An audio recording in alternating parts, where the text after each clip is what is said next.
Odamni o'lmaydigan qilgan texnika rostilla amalga oshdimi? Dağlıq cho'lponlardan Lilianji, Huang Jinbao, Yepin qatorliqlar qandoq qilib o'lay deb qolgan holatidan qaytadan yoshib ketadi. Odam badani zodi nimish qerib ketadi.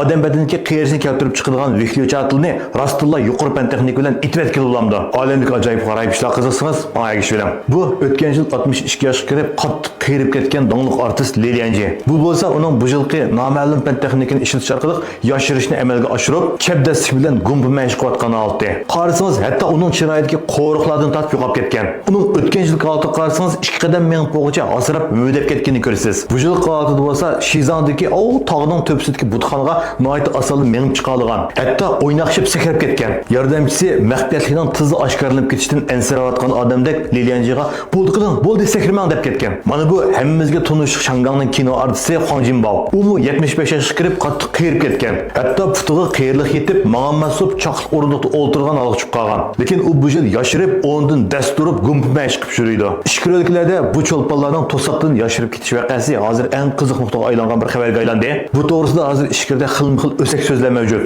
Ba'zi kishilar ularni qonlamlashtirdi, ya'ni kichik yosh bolalarningki qinni o'zining qiniga almashtirganlik sababini shunga yoshirib ketdi desa, yana ba'zilar ularni Isroiliyaning G'azzadan tutib kelgan kichik bolalarning ishki a'zolarini o'zining bandagi almashtirganlik uchun shunga yoshirib ketdi deyishmoqda. Isroiliyaninki odam ishki a'zolari tijorat bilan shug'ullanayotganligi garchi aniq bo'lsa-mu, balkim umrining xayrisi xavatishlarga atayotgan Lilianji mencha unda qilmaydi. Lekin ularning tuyuqsiz yashirib ketganligi bu ko'z yumib olmaydigan haqiqat. Ular zodi qanday qilib yashirib ketganda? Dunyo bo'yicha tibbiy sohada eng nufuzli deb qaralgan Nature, ya'ni tabiat jurnalida bunday bir tajriba e'lon qilingan. 3 oy qurti deb atalgan bir xil qurt bo'lib, buning umri 6 soat atrofida bo'ldi ekan. Olimlar 3 oy qurtningki gen bo'ligini tajriba qilish orqali u 3 oy qurtningki qeyrib o'lib ketishini keltirib chiqargan ma'lum bir gen bo'ligini bayqaydi ekan. Hem gen qaychisini ishlatib, o'sha gen bo'ligini kesib chiqarib o'tadi ekan. Natijada umri aran 6 soat keladigan mushu 3 oy qurtningki umri aslidagidan 60 yoshga uzargan. Demak, olimlar gen hujayra qurilishi orqali 3 oy qurtning umrini 60 yoshga uzatdi. Undaqda odamning umrini 60 yoshga uzatqib bulamdi.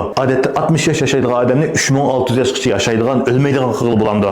1976-yildan boshlab odam tini Apollo plani degan bir plan boshlangan. Bu tadqiqotda butun odam badanidagi gen gruppasidagi haqiqiy mohiyati oshkorlangan. Odam badanida qeyrishni keltirib chiqargan ma'lum bir gen bo'ligi bor ekan. Shu gen bo'ligi bo'lganligi sababidan qizil qon hujayramizning umri odatda 90 kundan 120 kungacha bo'ladi ekan. Biri bilan badanimizda normal yashayotgan qizil qon hujayrasi 90 kun vaqt to'shgan chaqda xuddi bir o'lim vihliyochati echitilgandek darhol qeyrib o'lib ketganda, agar gen qaytisi orqali inson badanidagi qeyrishni keltirib chiqargan enzimni ishlab chiqargan gen bo'lgini kesib chiqarib bersa, u chaqda mayli 90 kun bo'lamdi, 900 kun bo'lamdi, 9000 kun bo'lamdi, qizil qon hujayrasiga o'lish buyrug'i tushirilmaydi, shu paytda yashaverdi degan gap.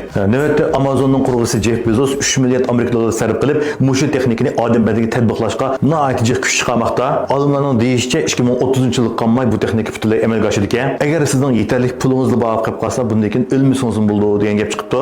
Odam badanini genetik holatda o'lmaydigan yoki noat uzun umr ko'rgan o'zgartirish tamoman mumkin ekan. Lekin insoniyatning nufusi allburun 8 milliardlik o'tkaldan besib o'tdi. Ocharchilik, tabiiy boylikning yetishmasligi, nufus qisqanchiligi hozirgi dunyoda mavjud bo'lib turayotgan bir cho'ng masala.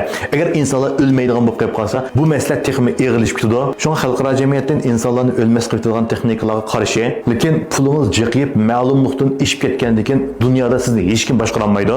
Sizningcha darajadan tashqari boylar maxfiy holatda o'zini o'lmaydigan qilib olganmidi? Agar 2030-yil mush texnik amalga oshib qolsa, siz yaqin odamlaringizga mush texnikani ishlatib ularning umrini uzartamsiz yoki bo'lmasa o'z ajali bilan o'lib ketishiga qarab turamsiz. Menga ergashib yurak berayotgandan bu vaqtda inkas rayonida o'taqishib boqaylik.